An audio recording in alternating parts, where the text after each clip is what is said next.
Hello, I'm Linda from paperboutique.blogspot.com, and today I'm going to demo how to buy digital cartridges and show you my favorite Cricut craft room design tip. It is so easy to order these cartridges digitally, and you have your cartridge almost immediately. Today I'm going to show you how to order the Valentine Sentiment Cricut Craft Room exclusive digital cartridge, and here is a card I posted on Monday using that cartridge. I love it.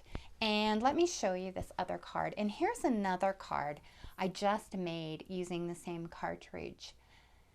I'm going to be using cuts from this particular cartridge to demonstrate my design tip.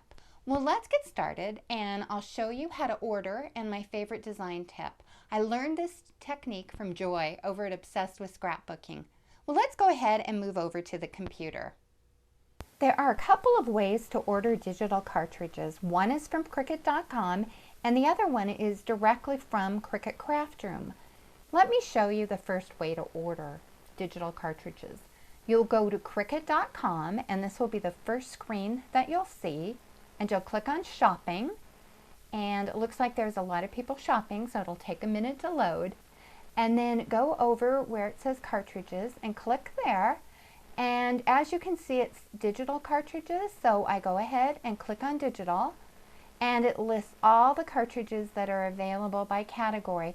Today we're going to order one from the Cricut Craft Room exclusive line, so I'm going to click on the Cricut Craft Room exclusive, and it's just taking a moment to load, and here are all the exclusive cartridges.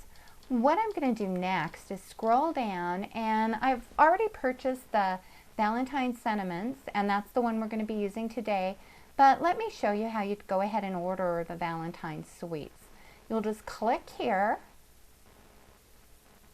and it will come up, and one thing I want to point out is you can go in and look at the digital handbook as well, and then you just add it to cart.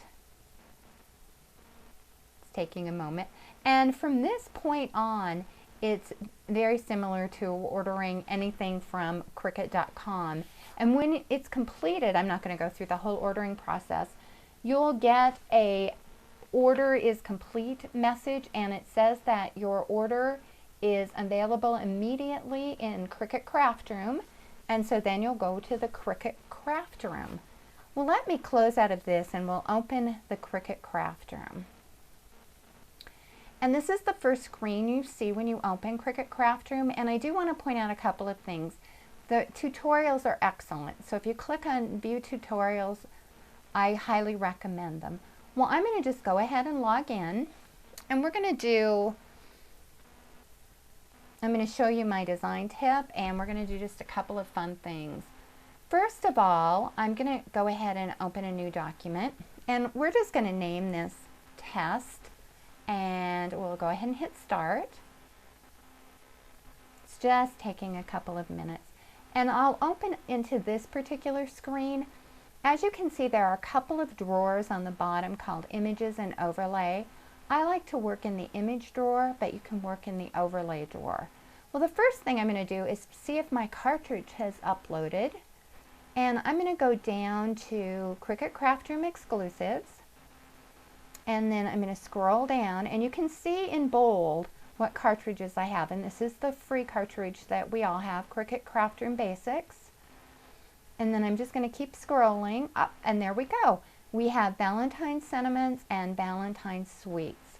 Now I want to mention another thing. If you, for example, I want the mailbox, and I'm using this cartridge in the studio, but I don't own it. Another way to buy is just to go down here and click on the buy button, and that takes you right back to the shopping screen that we'd previously looked at, and you can order it. I think that's a great feature. Well, now I'd like to share with you a quick and easy design idea. When you're designing a card, I like to fill the Cricut images that I have on my Cricut Craft Room to match the color of paper I'm going to use, and I'll show you this in just a moment. It makes so much easier to design a card, and I got this idea from Joy over at Obsessed with Scrapbooking, and I know I mentioned that earlier, but I love this tip. And in order to take advantage of this design technique, what you're going to need to do is click on Options, and then you're going to go into the craft room. And for this card, we're going to be working at a size of 4.6, and I've already highlighted the size. And we want to fill our images, so I'm going to click on Fill Mode, easy for me to say, Fill Mode enabled, and Matte Layers enabled. And that way we'll be able to see, and I'll show you that in a moment. Well, let's go down and go ahead and click on Valentine Sentiments. And what I like to do, and it's totally up to you, I like to start my card with the shadow. And I'll go ahead and just drag it up to the screen, and you'll see it fills in red. I want another one, because when I made this card, it asked now if I want a new layer or current layer. I want the current layer because I want both of these to cut out the same layer. And what I did for my card that I showed you earlier is I just cut two of them and scored it like right here and glued them together. So it's the fold and glue method. I didn't weld them together, but you could do that if you wanted to. Well, let's go ahead and let's go to matte layers now so you can see what has happened. This is the layer, and if you want to trash a layer or delete a layer, you hit the trash can. And this is where we can change the color that we want our shadow, so we can tell what it'll look like with the design. You just click on the circle, and you can go in here and set your RGB codes. You can work around on the color wheel. You can use some of the basic colors. You can use the sliding color wheel. Let's just for fun change it to Cricut green, and you just hit apply and it changes. Now that's your first layer. Then what I like to do is just go back to the main cut. I'm going to click on the regular image, and I'm going to add this to a new layer. And what happens is it comes in a different color, which you can also customize. And if you look over here, you've got a new layer with a new color.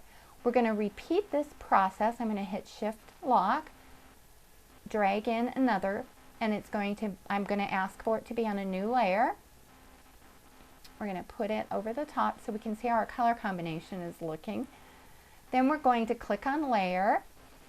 We'll do the same thing. It'll bring in, we want a new layer. It'll bring it in at a different color, and this color scheme is looking pretty bad. What do you think?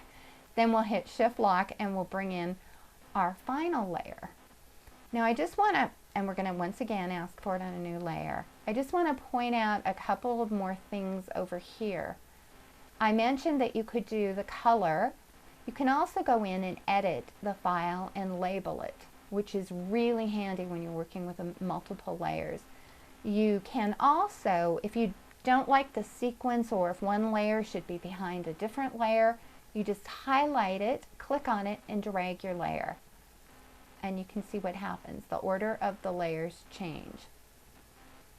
And that's really all there is to this particular technique. But what I want to do is show you a little bit more, but I want to go to a file that I've already done and customized to the colors that I like. So what we're going to do at this point is we're going to go to Open, and I'm going to open the Valentine file, click on it, and then I'm going to click Open. And this is the file I created for the Valentine I showed you at the very beginning. The only thing, when I cut it out, I decided I didn't really like this yellow showing, so I put a piece of pink glitter paper instead. But as you can see, it showed that, you know, I wanted the pink, I wanted the purple, I wanted the black. I just think it's a really great design tool to have in your arsenal. Well, let me point out another. This is how I labeled them. I labeled it Shadow, Layer 1, Be Mine because of the word Be Mine, the outline, and the B. And I just thought that that was convenient. And remember, you can close out, you can close the eye, and that way you'll only see certain layers. Well, there's a couple of tricks to this when you're cutting. So let me go ahead and pause for a moment, and then I'll hook us up to the Cricut. Well, let's go ahead and move to the cut screen. I want to show you a couple of things to keep in mind. Go ahead and select the device, and here's your cut screen. Now, if you were to cut, let me scroll through this. This would actually cut each layer on a different mat, and you may want to do that. That will work, or you may want to just cut the B and it'll cut. The one thing that you don't want to do is click all layers on one page, because what will happen is you'll just get a garbled mess. So what I like to do is I like to design with the Cricut Craft Room, but I don't like to cut it out quite like this is set up. So after I've designed, got the colors that I want, I know that they're going to look good, I'll just go back and let me show you. Let's cancel this. I'm going to close the extra layers here so it's not so confusing. So what I like to do now is I like to copy the layers onto one mat or onto two mats to print, however I want to lay out my paper. So when I do this, you go ahead and click on the layer, and right now we've selected this particular cut and it's over here on layer 1. You're going to right click, or you can go above and hit copy and paste. I just right click and hit copy, select away from that image, then I go to the shadow layer and I right click and I just hit paste. And then I'll go ahead and click on this, and you let me move this drawer out of the way so you can see, and then I move this around, and then I can cut all of this on one layer and it won't. Let me close the eye here, and then as you can see, when I go to cut, I'll cut the shadow layer and I'll have 3 pieces. Let me show you this real quickly. Go to cut, just go ahead and select the device, and there it is. On the one layer I have the 2 shadow pieces in the very first layer. So that's how I like to do it. And you can probably, rearrange your paper so you could get the little B cut out here too. Well, I'd like to thank you for visiting, and please visit me at www.paperboutique.blogspot.com for more projects and ideas. Bye-bye.